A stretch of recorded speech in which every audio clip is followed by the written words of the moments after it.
Napalaban ng todo ang ating Little Messi. Gaya ng inaasahan, nagpakitang gilas ang ating Little Messi sa laro nila sa San Jose. Ngunit hindi lang yan dahil pagkatapos ng score nila ay sumayaw pa ang ating mga juniors. At dito naman sa mga mas batang kategory natin, abay kahit labas na yung bola sa field of play ay patuloy pa rin sa paghahabol ng bola yung mga bata. At bago sumapit ang championship game ay nagkaroon din kami ng isang fun games kasama yung mga football players natin. Napakasaya talaga ng First Francisco Bicaldo Memorial Cup natin. So paano juniors, tara at balikan na natin to.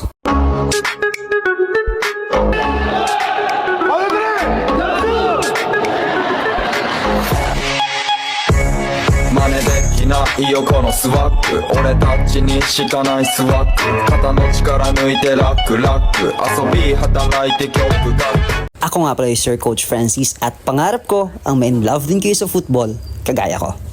So, heto na nga juniors, nandito na tayo sa First Francisco Bicaldo Memorial Cup na ginanap nga pala dito sa San Jose, Pangaraon, Nabua, Camarines Sur. And as you can see, kausap ko na nga pala dito ang great man behind this event na si Doc Bicaldo. Nagsisidatingan na din ng iba pang teams na kasama dito sa event na to. Kaya naman, pinaghanda ko na din ang ating mga junior footballeros para kung sakaling magsimula na yung program, ay ready na yung mga players natin. Nakakatuwa ding pagmasdan kasi dumadami na talaga yung mga football players dito sa bayan ng Nabua. Buhay na talaga ang football community dito sa atin. Dun pa lang panalo na tayo. And syempre, pagkatapos ng ilang minuto ay nagsimula na din yung program natin na kung saan di ko inaasahan na ako pala yung may MC. Pero okay lang yun kasi praktisado naman tayo sa mga bagay na ganyan. At syempre pagkatapos ng mga preliminaries ay hinayaan naman nating mabigay ng message si Doc Bicaldo. Of course, magkirungog po kitang maray, iya po pinakang rason kung taon kita isadinguan. So without further much ado, allow me to call on Sir Rolly Sinya. Yan, palakpakan po si Sir. Yan. So, makinig po ng mabuti kasi si Sir ang mag-i-explain sa atin kung bakit tayo nandito, bakit tayo nagkatipon-tipon at kung bakit merong First Francisco Bicaldo Memorial Cup. Sir. Marinaldo kaninyo ngamin. Adi napunan tadi, por medyo ka na mga nababayad ta. Salamat ka na.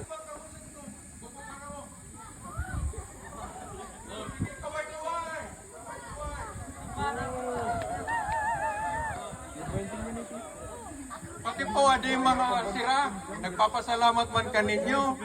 So to make it short juniors, this event was dedicated to his father sa papa ni Doc Bicaldo na si Francisco Bicaldo.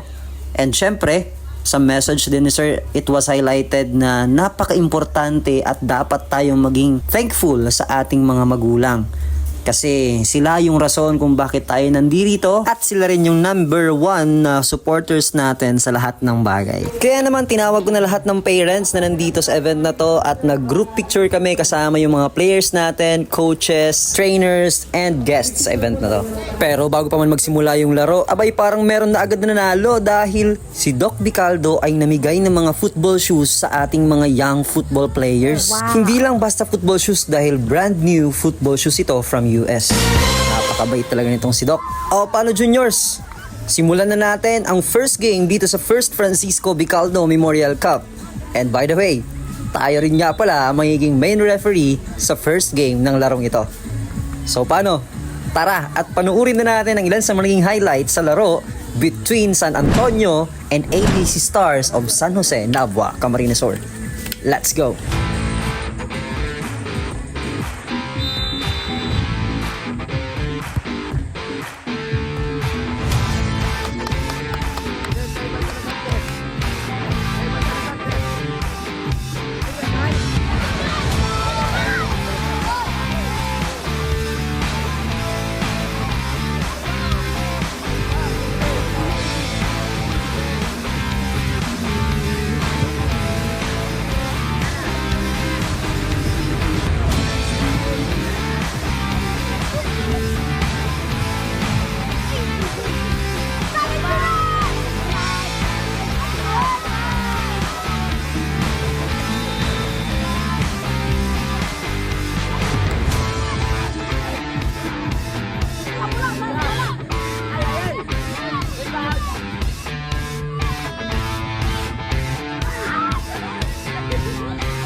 yun na nga juniors, panalo ang San Jose ABC Star Team A sa kanilang first game. At heto naman ang junior footballeros natin. Ire-ready ko na sila dahil sila naman ang sunod na maglalaro sa second game. Makakaharap nga pala rin nila dito ang ABC Star San Jose Team B. So, paano juniors? Heto na ang ating junior footballeros. At tingnan natin kung mananalo sila sa kanilang first game sa event na to. Magagawa nga ba nila yung mga pinag-practice namin during the training days? Makakasabay kaya yung mga baguhang players natin dito? O di naman kaya magpapatalo sila sa kanilang kaba? So, abangan natin ang mga susunod na mangyayari, juniors. Muli, this is Sir Coach Francis at lagi niyong pakakatandaan, pag-aaral pa rin ang number 1.